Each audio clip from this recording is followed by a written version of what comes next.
Hello, everybody. Thank you so much for joining us today for this Network Mind Out webinar. My name is Sally Morris. I'm the National Mind Out Project Coordinator with the National LGBTI Health Alliance in the Mind Out Project. Before we start today's webinar, I would just like to acknowledge the traditional owners on the land on which we are all gathering today from across Australia, and to acknowledge their elders past and present. Today we have Paul Byron here speaking. So Paul worked at Queensland as a research officer on a project called LGBTI Help Seeking e-Tool project. And today's webinar is really going to be unpacking about how we can support health services, including our mental health and suicide prevention services, to better respond to the needs of LGBTI young people. So very much focused on a qualitative project, and very much looking at how can we support LGBTI people around their help seeking. So I'm going to hand over to Paul just as a bit of for today. If you have any questions for Paul throughout today's webinar, there is a text box on your lower left-hand side of your screen. You can just type your messages there and they'll come up, and Paul and I will be able to see those. Depending on how the presentation is going, Paul might leave those messages and questions until the end, or if they're relevant throughout, he might respond to them there. But please feel free to ask any questions or leave any comments. Also, where Paul is located today, there's going to be a few aeroplanes that you might hear going over every now and again. So if you hear some static noise, that's what that is. It shouldn't hopefully interfere too much with the presentation today, but if you do hear a noise, that's what that noise is. Okay, so I'm going to hand over to you, Paul. So thank you so much for being here today, and I'll look forward to hearing your presentation. Okay, great. Thank you, Sally, and thank you to everyone for being here.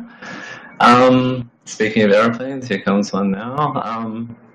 They shouldn't be too loud, I don't think, but if for some reason you can't hear me, just write something in the box so I'll know to pause or speak loudly. Same if I do sort of fade out. I don't have a very loud voice, but I'll try to project. Yeah, I'm new to this format, so forgive me if I'm a bit sort of awkward and uncomfortable in this space. I'm sort of looking at my own slide, talking to nobody, but I do see your names, so I know that there's somebody there. So as Sally mentioned, I'm going to focus, despite the title, looking at and the mention of digital cultures, I'm going to touch on that.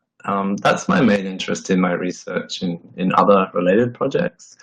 I'm going to focus on the strengths of this data, though, and that's really about the, I guess, accessible and adequate healthcare for LGBTIQ young people, and what young people themselves told us in our research. So I'm going to be using a lot of qualitative data, which I think should be interesting. For some of you, it's probably not going to be new information, but I'll talk you through the project briefly, and we'll go from there. So before I start, I'd like to pay my respects to the traditional owners, also past and present, of the lands we're communicating from today, but also across. And oops, let me figure this out. Oh, and I put the rainbow on the front page. That was the sort of last minute decision, because I was looking at data where young people we spoke to were very split on the rainbow as a symbol of LGBTIQ-friendly services. Certainly, many people said yes, rainbow stickers, posters are really useful on websites, waiting rooms, whatever. But when it came to designing a resource, we had a lot of young people say, don't cover it in rainbows, you know, we're kind of, that's a bit old now. But also, particularly trans and non-binary young people felt that the rainbow often stood for gay, lesbian friendly, not necessarily trans friendly, or friendly of gender diversity. So that's just one example of the complexity of the data we're working with. We're working with young people across really broad spectrums of gender and sexuality identities. And And a one-size-fits-all model is absolutely not going to work in this space, as you'll see from some of the data we look at. Okay, my screen. Oh, there we are. So this is, I'm talking you through some of the data, but some extra data from that wasn't in the You Learn From Each Other report, which came out in February this year. I'm just going to give you a link to where the report is in the chat box. Oh, did that work? Maybe you need to cut and paste that into a browser if you would like the report handy while we're chatting. So the report was funded by Young and Well, who no longer exists, unfortunately. It was orchestrated by Freedom Centre in Perth and 2010 in Sydney, which was where I was based for about 1.5 years as a research officer. And Sophia Rosemusson was based at Freedom Centre doing my equivalent role over there. And we worked with Curtin University and Western Sydney also. In particular, Kerry Robinson and Romana Lobo.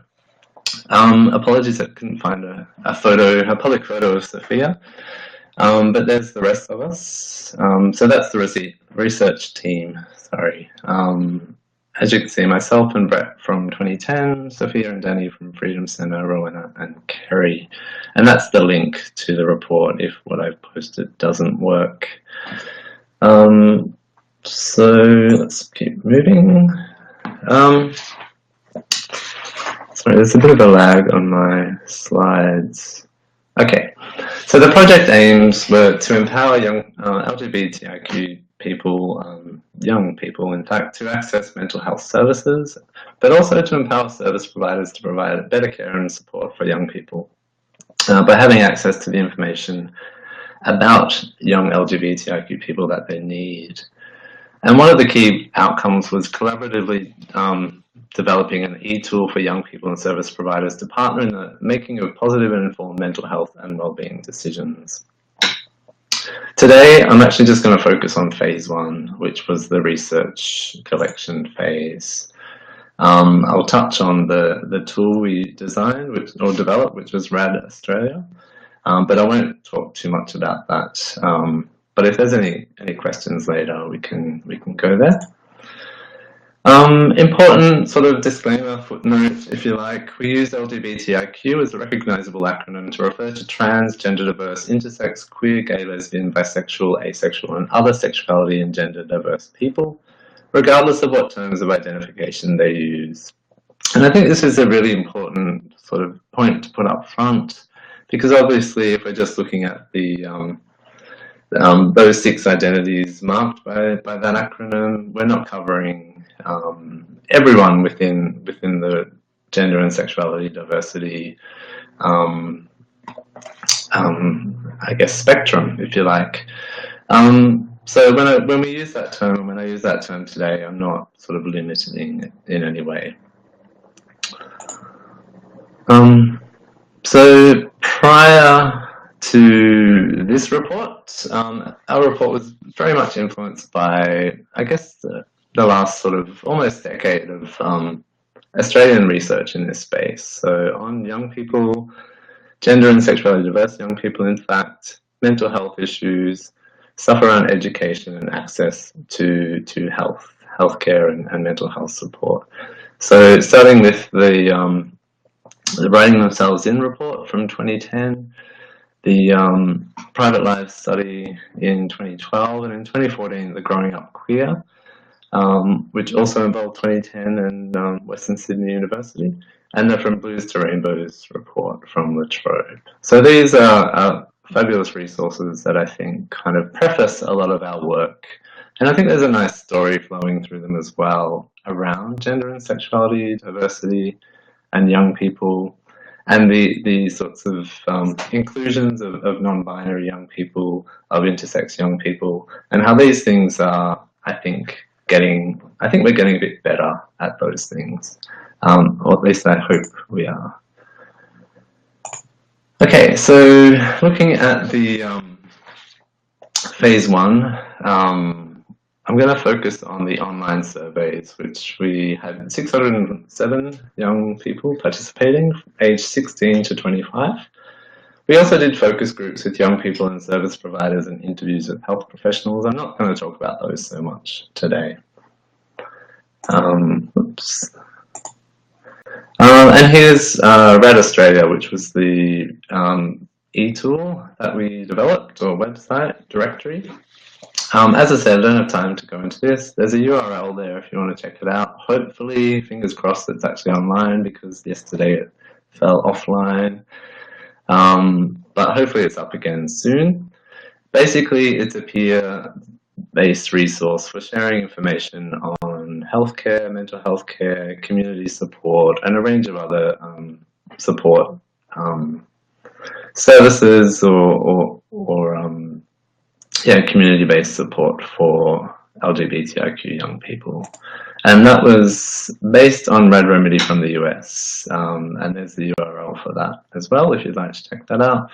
And that we use their open source software for the development of RAD Australia. The tool itself was, or the project itself was to develop a prototype. So in terms of upkeep and maintenance and promotion and all the things needed, I don't know where that's at. I think there's currently no funding for that. But maybe down the track that will progress further. Okay, so the online survey, our participants ranged, as I said, 16 to 25 years. But interestingly, almost half, or 45%, were from 18 to 16 years of age. I should note that's the complete surveys. The report only reported on the 303 complete surveys for the most part. Some of the data I'm looking at today looks at the full 607. But for this, we're only looking at 303, but as I said, most were young, 18 and under. And there's the breakup of postcodes, so New South Wales, Victoria. This is, I think, representative aside from WA. And because the project was run out of Sydney and Perth, I think representation in those states was a little bit higher. But other than the high numbers for WA, I think it's fairly representative. As you can see, 90% were born in Australia, 5% Aboriginal and Torres Strait Islander, 60, or about 2/3, are living with their parents or guardians. Given the high ratio of 18 and under, I think that explains that. 18% are trans and 5.5% are intersex. And again, that's just the 303, so that the numbers will be probably double that for the larger sample. Flagging in terms of diversity, the gender diversity was quite high, I guess you could say. 58.7% identifying as female, 27.7% as male, and 22.4% as neither male nor female. And within that group, gender fluid, agender, non-binary, and genderqueer were the highest terms that were used in that question. Multiple terms could be used as well. But again, we'd probably want to double those figures if we're looking at the full sample. And yeah, moving on, sexual identity. For this question, we left a blank space. We didn't ask people to tick a box. We asked people to give us describe their sexual identity, just using a semicolon if they want to use multiple words. And almost half, or around 43%, sorry, did use multiple terms, more than one. And 86 different terms were used. So granted, some of those terms were gender identity related, but what we found with a lot of people was grouping identity sorts of terms. So gender, sexual identity, romantic interests or orientations, kind of a bit of a list, if you like. And then the follow-up question asked people to tell us more if they wish to. And that's where we got a lot of people talking about, well, to my family, I identify as this. To my friends over here, I identify in this way. But in these particular kind of more queer circles, I'm this, this, and this. So there was, I don't know whether you would say fluidity, but there's certainly variation within the ways people identify and the context in which people do so. There's also a lot of statements around, well, I think I'm sort of here heading in that direction. So I'm this today, but I think I'm eventually going to be over there. So that movement I thought was very interesting, and it's a movement that's often not captured by these sorts of tools. So bisexual was the highest, followed by lesbian, pansexual, gay, queer, asexual, and demisexual. In terms of all the terms used, if there's any that you're not sure about, or in that list or elsewhere, the report has a glossary that explains all the terms used. So it might be useful for you to check that out if you need to. Okay, so moving on, and I'm aware, sorry if I rushed through, I'm just aware of time. So we asked people early on in the survey, have you experienced mental health issues? And unsurprisingly, being a mental health help-seeking focused project, most said they had. So we have 93.6%. And as I understand, a lot of the people who said no sort of filtered out of the survey shortly after that point. For those, though, that did say yes, we asked which of these best applies to you. Had they sought mental health, sought help from a health professional? And 2/3 said yes. We're looking at the valid percent column for this one, so that's who actually answered the question rather than the whole sample. So 2/3 said yes, 17% said no, and 15.6% said I'm undecided. So those who said no and no and undecided, and we said, have you wanted to access services to improve your mental health? Of those people, 59% said yes and 41% said no. And I think that's important to think about. We'll come back to that later. Those 73 people in this part of the survey said no to that. Why is that? We can't just assume that everyone, I think, based on these data, that everyone is needing professional mental health support. And in fact, some people are not interested in that for whatever reason, but we'll come back to that. So those who said yes, the 60% here, we asked them to tell us more. Those responses I've grouped into 6 kind of main sort of themes here. There were quite a lot of sort of open sort of responses here, but I think fear was the main one that came up, probably followed by shame, embarrassment, and discomfort. Other common ones were not knowing how or where to find help, having had bad past experiences in seeking help, the financial costs as preventing someone from seeking help, and also being a bit uncertain about whether or not one needs help. So in terms of fear, these are statements from different individuals, I should point out. So we're not looking at the same person, we're looking at 4 different people on this page, and I haven't included identity, characteristics, or age at this point, which I think is kind of useful in other ways as well. So this person says, I wanted to seek help, but I was not out at the time or completely comfortable with my sexuality. I didn't want to bring the issue up with friends or family for fear of rejection, and therefore didn't seek help. Another person says, I'm scared to check. I don't want them to tell me that something's wrong with me. Another says, I tried seeing a psychiatrist, but I felt too guilty and scared about feeling depressed that I stopped going. I'd love to get the help I know I need, I'm more scared about being depressed than I am about being queer.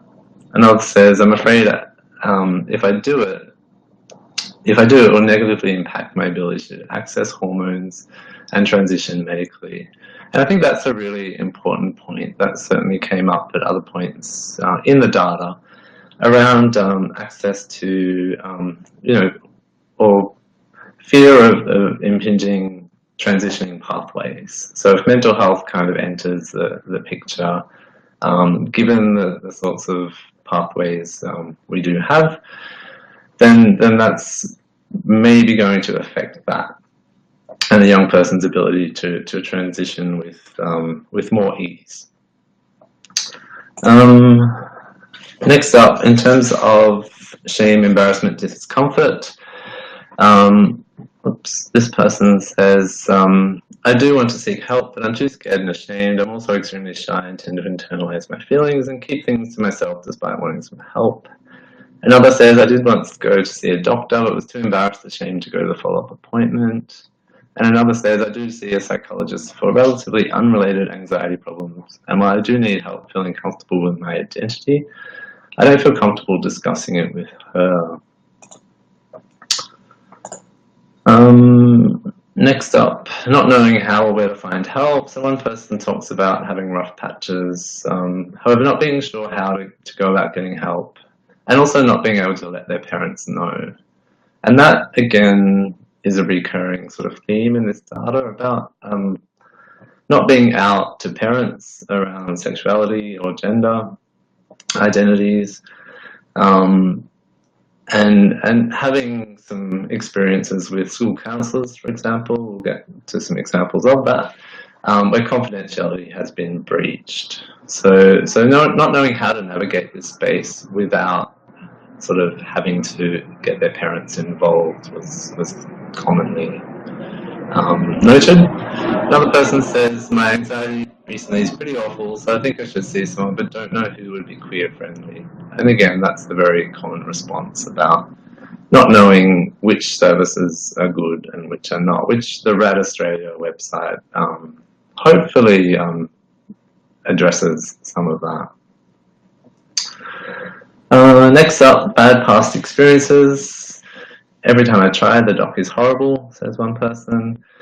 Elsewhere, I tried a counsellor, but she made it worse. I'm having trouble finding one that's trans-friendly. So again, some sense that there needs to be some kind of directory, register, some kind of notice that, when you walk in the door of one of these places, you know that they're not going to have issues with your identity. Financial costs is really key, and that comes up quite a lot. So I feel restricted by my income, time and knowledge to find a decent psychologist or GP. Elsewhere, I never have the money to go.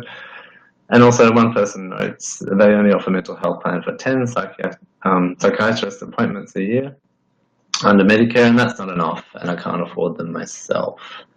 So yeah, that's as I said, that financial aspects are very important in the sense that they're recurring themes throughout the data.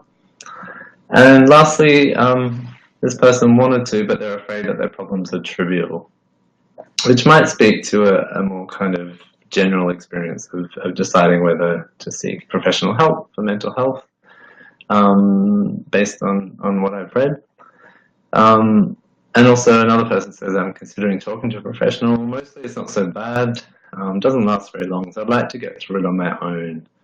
And that to me speaks to a sense of independence, which a lot of young people, a lot of the statements we look at today kind of echo that in some ways, where people are wanting to, I guess, manage their own course through dealing with their mental health, rather than sort of surrendering to an expert to manage them and what they're going through, particularly if that expert doesn't really get what they're going through. Okay, moving on. Oops. So we asked people to indicate who they've spoken with about their mental health. So unsurprisingly, a lot of the most common answer was, and these were the choices we gave people. The most common was GPs, followed by clinical psychologists, and counsellors. Less often psychiatrists, helplines, teachers, and the other categories is mostly friends and family, sometimes other health experts as well. So I'm just going to look at the top three: GPs, clinical psychologists, and counsellors, and some of people's experiences in dealing with those. So we asked, what, if anything, did you like about this experience for each of the services someone had used? So in relation to GPs, some of the responses include having clear and honest responses and genuine support and help, feeling like I was taken seriously and my concerns were valid. The GP was sensitive and took me seriously, referred me promptly. She patiently and supportively encouraged me to follow through on her referral to a psychologist. And my GP, who I also see about transition stuff, is very empathetic and caring, and I feel very safe seeing her.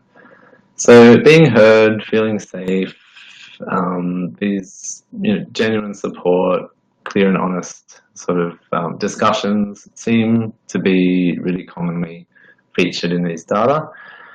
In terms of referral, that's also important. Prompt referral to someone who can. If the GP can't help, then someone who can should be, and that referral should be smooth and quick. There's more. So other things people liked, he acknowledged my personal assessment of my own situation and listened when I questioned whether medication would be a positive step for me. His focus, expertise, knowledge, and respect around same-sex attracted and sex and gender diverse peoples and their lived experiences. I felt I was treated professionally and kindly. At no point did I feel judged for my sexual identity or that it was a barrier to treatment. I liked that she wasn't condescending, she genuinely wanted to help, and he treats me with respect and like a proper human being. So respect comes up a couple of times here and very all the way through the survey, in fact, as a really kind of key thing that people are looking for. And also some sense of knowledge, not only respect, but also knowledge around same-sex attracted and sex and gender diverse people and their lived experiences. So not sort of questioning those things, which we'll see in this next section, where we ask, what, if anything, did you not like? So key things or key examples are assumptions were always made when addressing gender and sexuality. My doctor didn't know anything at all about medically transitioning to the gender I identified as and kept using my birth name and female pronouns. After I came out as a trans man, they assumed I wanted to medically transition and that I'd always identified as a man. I couldn't say anything about being gay because the doctor was religious, and the last person felt their bisexuality was invisible when talking about it in relation to mental health. And I think I've got one more. So I guess it felt like she didn't care much. He didn't believe it would be more than a phase of young adulthood, my sexuality in particular. And he had no previous knowledge about the identities I mentioned and no resources to go for more knowledge. But just a phase, I was quite surprised actually how often that came up and was still sort of a thing that young people experienced when dealing with not only GPs, but also counsellors and other health professionals. Yeah, this sense that, okay, you're young, you're experimenting, you're trying something on, but it won't last, so get over it kind of thing. And of course, young people talked about that being the worst possible response in a lot of cases. So yeah, a bit disappointing that that's still happening. One person says they felt uncomfortable talking to their GP about being trans, and that was why they wanted the referral. So in fact, they needed to speak to this GP about something, but didn't have, felt very uncomfortable doing so. Another person said no GPs they'd seen were part of the LGBT community, so there was a barrier when it comes to understanding what I'm going through. And another says they pretty much forced me to involve my parents straight away.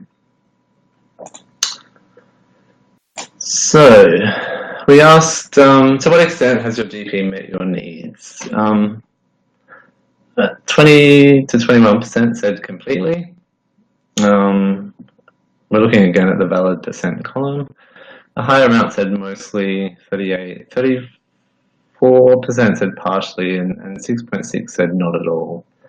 So we're looking at about 59% who mostly or completely met a young person's needs, which isn't a very high figure at all. But it's high across the rest of these data. Although again, clinical psychologists, they're looking about 59% who completely or mostly met young people's needs. There's a higher percent of not at all, 10.8%, and 30% partially. Next in line was the counsellors. So in terms of counsellor, I don't know what's happening there, consultations, you can see that that not at all has shot up to 17.7%. In this case, completely or mostly meeting young people's needs, we're looking at, and this, I should say, this is the whole data set. So of the 607 participants, whoever responded to this question,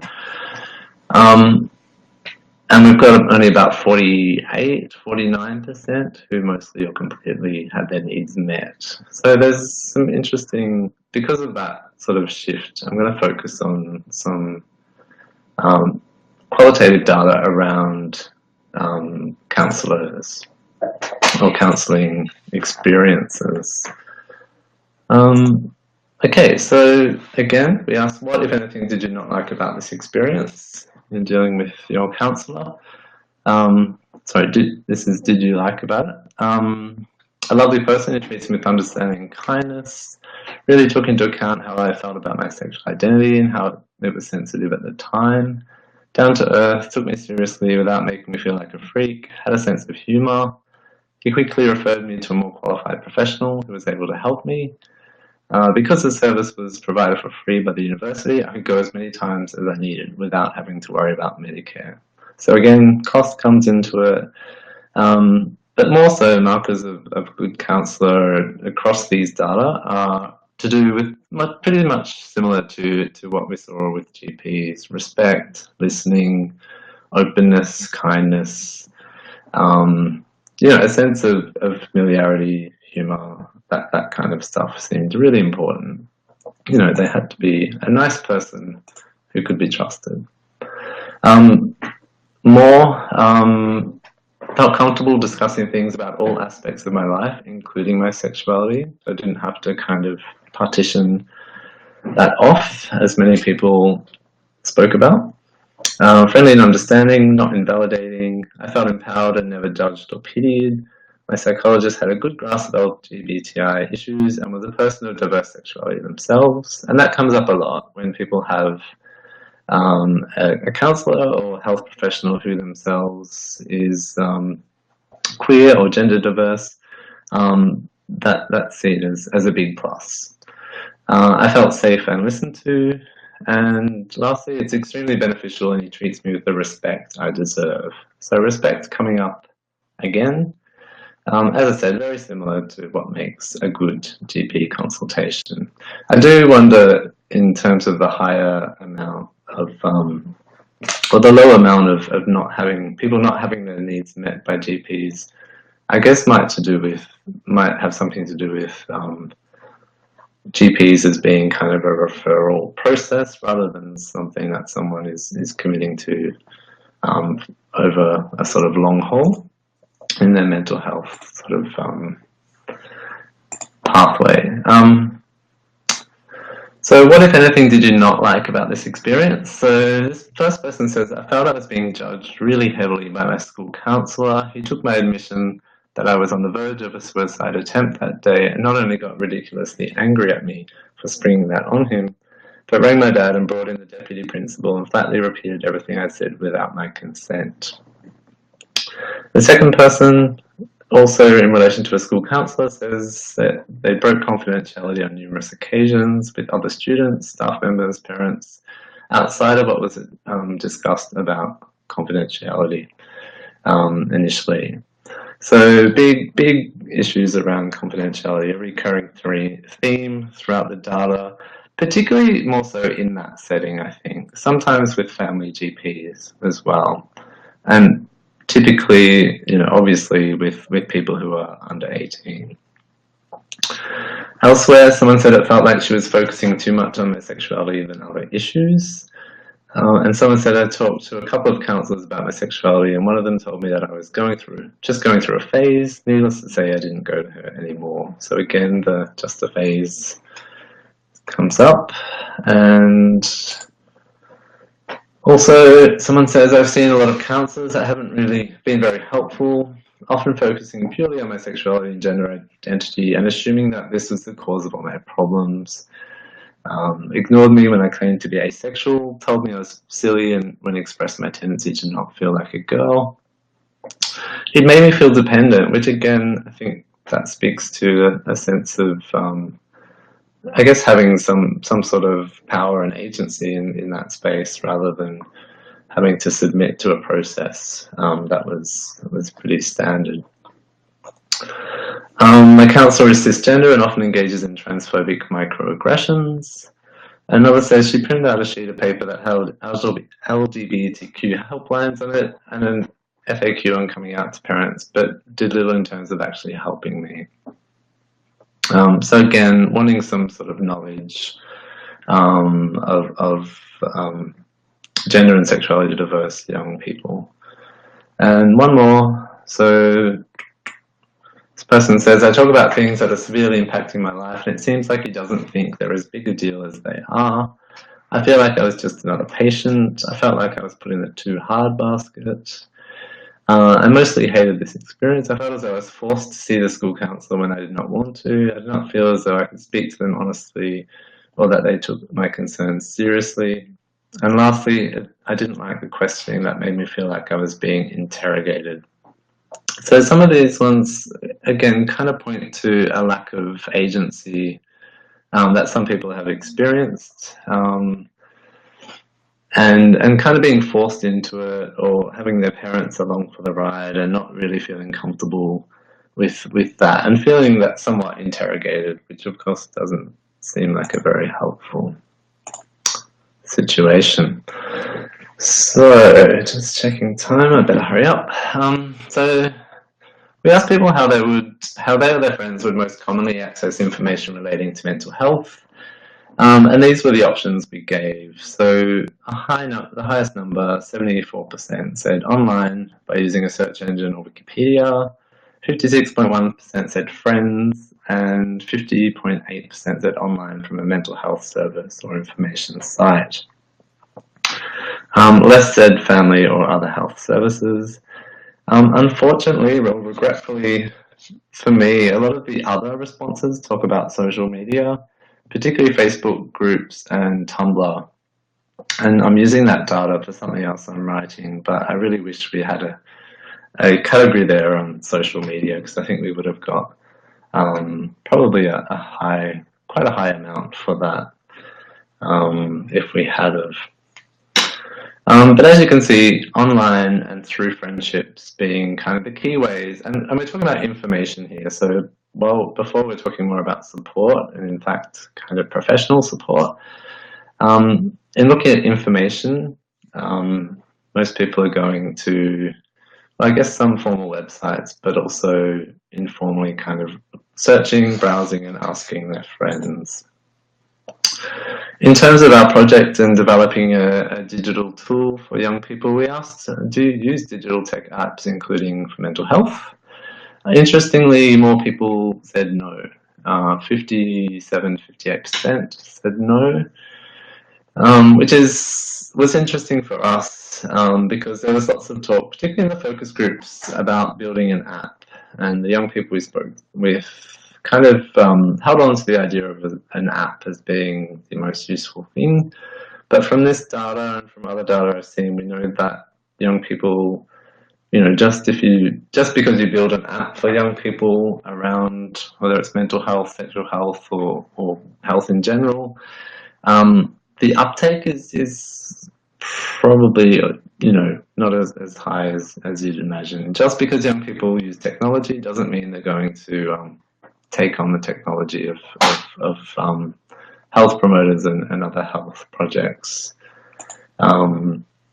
Arguably, from some of the other work I do, I'd say that technology or social media spaces such as Tumblr and Facebook are kind of used really highly for those sorts of things, for getting that information and also for sharing that information.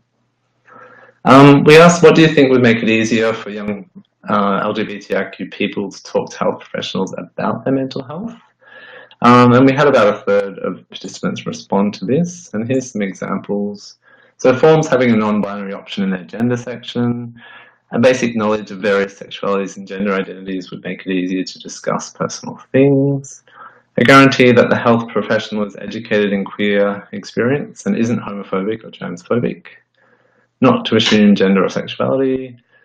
Filling out a survey beforehand that had sexuality, gender identity, etc. on it, and being asked directly as though it's not a shameful topic, as it's not. So there's some relationship between some of those, such as not assuming gender and sexuality, which is a common experience. But also people talk about the discomfort and embarrassment and shame in kind of outing themselves to health professionals. So this idea of putting it on a form or having inclusive forms where all of that can be put in front of the GP, for example's face before you have to sort of explain it, that seemed to be a more comfortable thing for a lot of people. So also an understanding of that we are people, more than our gender and sexuality. And I think that's an interesting one. We had really mixed data on that, where it's more in the report if you want to look at that. But a lot of people said that, it's important to discuss gender, sexuality, intersex status with a health professional because that's part of who you are, the whole experience.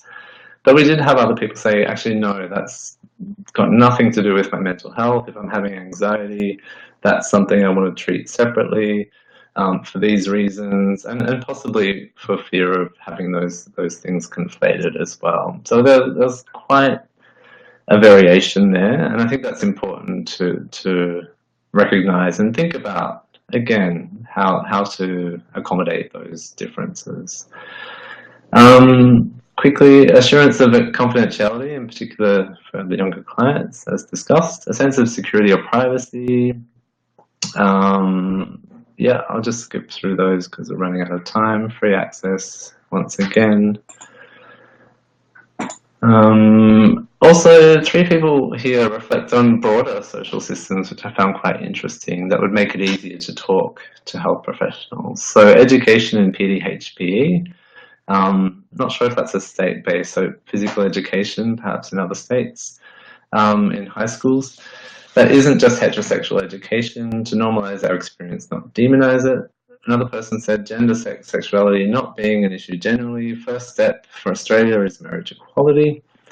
And the third person here says destroy casual transphobia.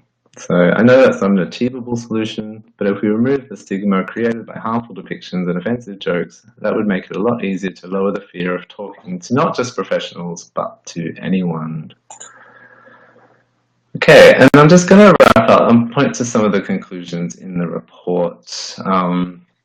We state that key barriers to attending health services include transphobia, homophobia, and other discriminations. Other significant barriers include young people's fear of negative judgment, as we saw, concerns about confidentiality, and difficulty with trusting health professionals. We recognise that these fears and concerns are informed by the unfortunate experiences of many LGBTIQ young people, where health services and professionals have failed to respectfully engage with their needs.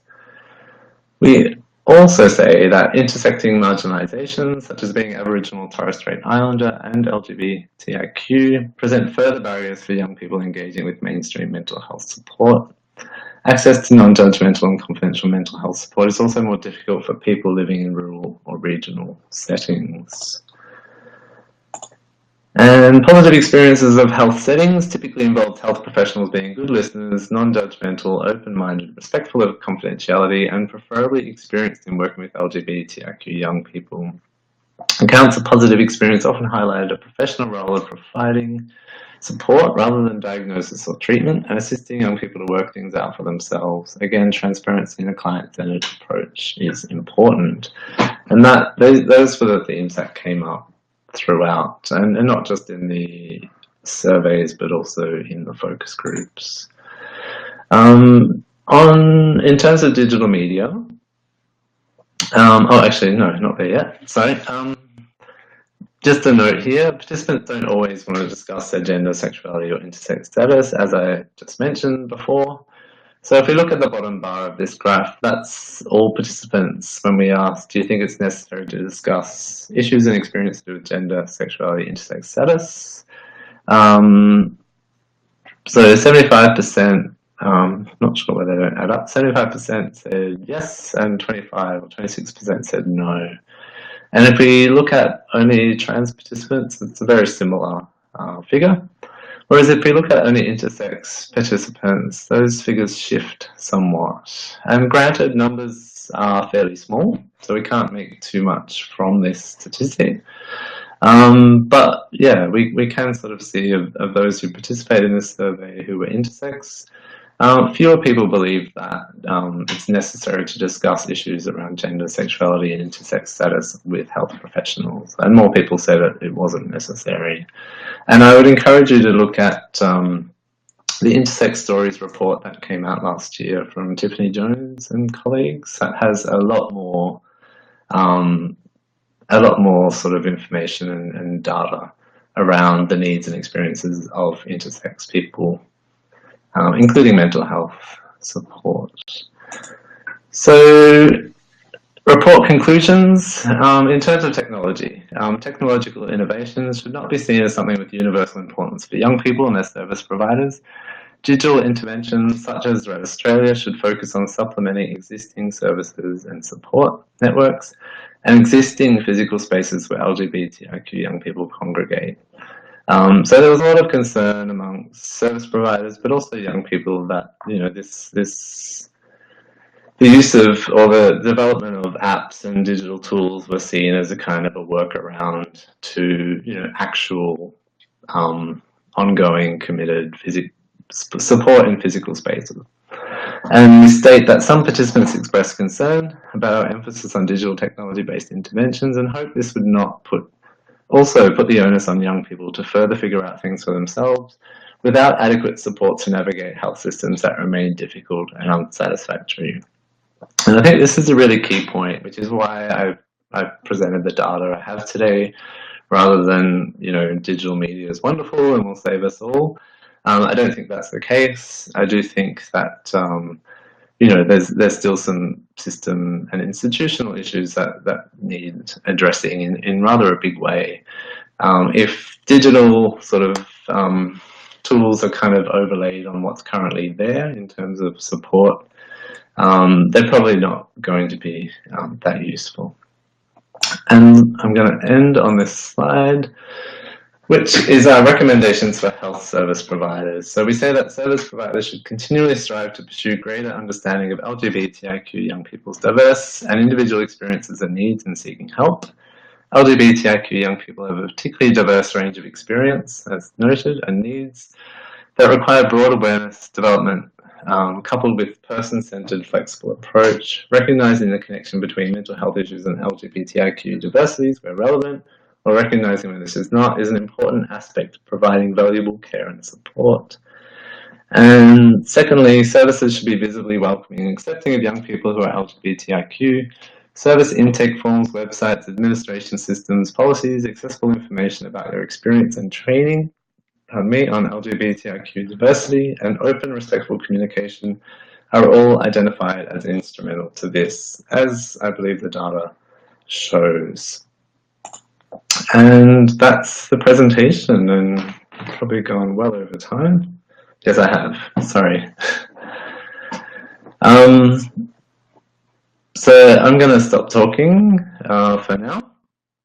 And Sally's back. And if you have any questions or even comments, please post them in the chat box.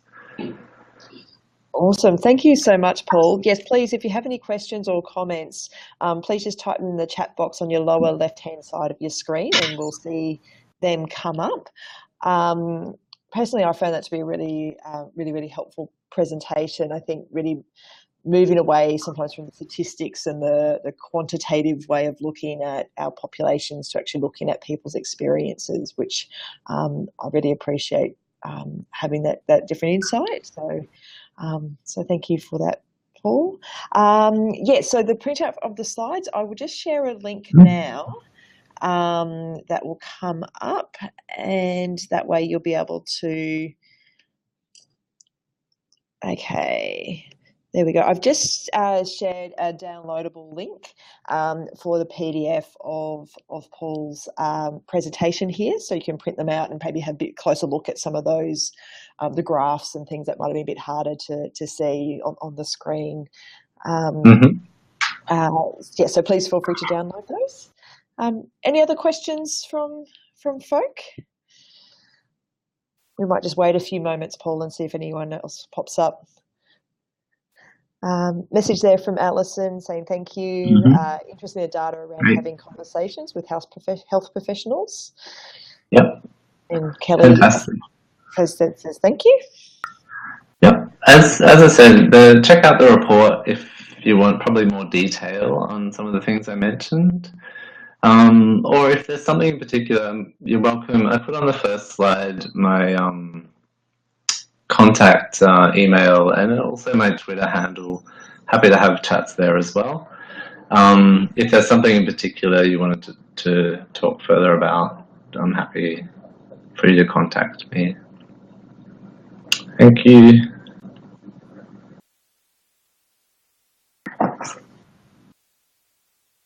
Awesome. Excellent. It doesn't look like we have any particular questions coming in, Paul. Okay. So a very comprehensive presentation. Okay. So thank you so much for joining us today. Just letting you know too, we are working. I'm speaking with Kerry and Rowena soon about some papers we'll be publishing. So if there's particular sort of strengths you see in the data and want to hear more about that, please get in touch. And I'll factor that into those conversations, because we haven't, other than the report, we haven't yet published any of this material. Awesome. Lovely. Well, thank you very much for coming and speaking with us today. This webinar has been recorded, so we'll put this up online on the Mind Out website in there probably by early next week. Questions just come through from Kate from Brisbane about, was the support coming from social media positive? Yes. By and large, in this data, I'm involved in another study called Scrolling Beyond Binaries, where there's more mix around Tumblr, for example, which seems to be a site where a lot of mental health, but also queer, gender diverse, trans stuff gets kind of just discussed and a lot of support happens. In that other data, which is more focused on social media, there's a bit of yes and no. In this data, it's predominantly yes. People, and it might be to do with the questions we asked, because we didn't specifically ask about social media. People usually brought that up as something that was really, really important, really valuable, and using things like Tumblr saved my life and statements like that, which really suggests that above all, it was really supportive for a lot of people, and that came up in the focus groups as well. Awesome. Well, thank you very much. I think we might wrap that up. Oh, actually, no, another question. Questions are now coming in the last minute. So Francis from Brisbane, struck by the lack of knowledge or soft skills identified by the young people in the report. My question is about the awareness raising and educating of school-based counsellors. What can we do to educate our fellow helping professionals? That's a good question, and probably outside the sphere of my knowledge. Yeah, I should point out that a lot of I probably gave school counsellors a bit of a bad rap or used some data that did so. There was also obviously a lot of people really, really happy with the school counselling support they got. I personally, from what I've seen in these data, I think the institutional aspects of schools are probably more to do with that, and the involvement of parents, as came up in the data. Um, you know, as we know, schools aren't entirely safe spaces for a lot of young people, particularly gender and sexuality diverse young people. And so maybe it's the placement of those counsellors within a restrictive environment sometimes, but certainly not all. I think there are absolutely, we interviewed a few school counsellors who were doing magnificent work. So I don't want to tar them all with the same brush. Very similar to GPs, the spectrum was quite, from sort of horrendous experiences to amazing and wonderful experiences. And there was just a question from Kate Ryan. Is there a way for this research to be sent to education departments? Good question. I guess, well, the report is publicly available. We don't really have the resources to sort of send it out in such a kind of specific way. We will be publishing, and hopefully, we can publish in journals that are accessed by educators, certainly by health professionals, and I think that's the sort of where to from here that I'm seeing. And yeah, maybe some other sort of speaking or opportunities such as this. Absolutely. I think the more we talk about and share research, the more people get found into other places in our sectors. Yeah. And a comment from Lee from New South Wales saying that as a counsellor that they're horrified that professionals are still telling young people that they're going through a phase. How appallingly degrading to that young person's lived experience. Yeah. And I think going back to previous points, I think that's where the social media and the peer support is incredibly valuable and really useful, where people can kind of convene and say, yeah, that happened to me too. I was told this. I was treated in this way. So in terms of, I guess, the kind of glass half full, I think, yes, young people are having horrible experiences, but I think there's also a level of peer support for a lot of young people, certainly not all, but for a lot, where to sort of help them sort of see how that's pretty dodgy. And you saw through some of the data where people said things like, treat me with the respect I deserve. So people are actually claiming some of that space, which I think is really nice to see. And Kate had the comment there about it speaks how useful the Safe Schools program really was. And Alison commented that Family Planning Victoria did some work a few years back Origin Youth Health and published for mental health physicians called Beyond Awkward, which is available on the Rainbow Network website. Okay. Yeah, so it's great to share resources, and I think about the way that we shift the culture within schools is educational training for the people working in those spaces. I think generally sometimes people just don't have the knowledge and skills and expertise and comfortableness working with LGBTI spaces. And so the more education we have for people working in the sector, the better they can do that work with our young people. So it's great to share resources and those types of opportunities. Yes. Yeah, and thanks for the tip. I'm going to check out Beyond Awkward for sure. Yeah. And again, if anyone has any other resources or related stuff, please flick it to me. I'd love to see it. Awesome. Lovely. Excellent. Well, thank you very much, Paul. I think it's time that we wrap up. Thank you so much, and thank you for everyone for tuning in today and listening to today's webinar. Keep an eye out on the Network Mind Out newsletter for the next webinar that will be coming up.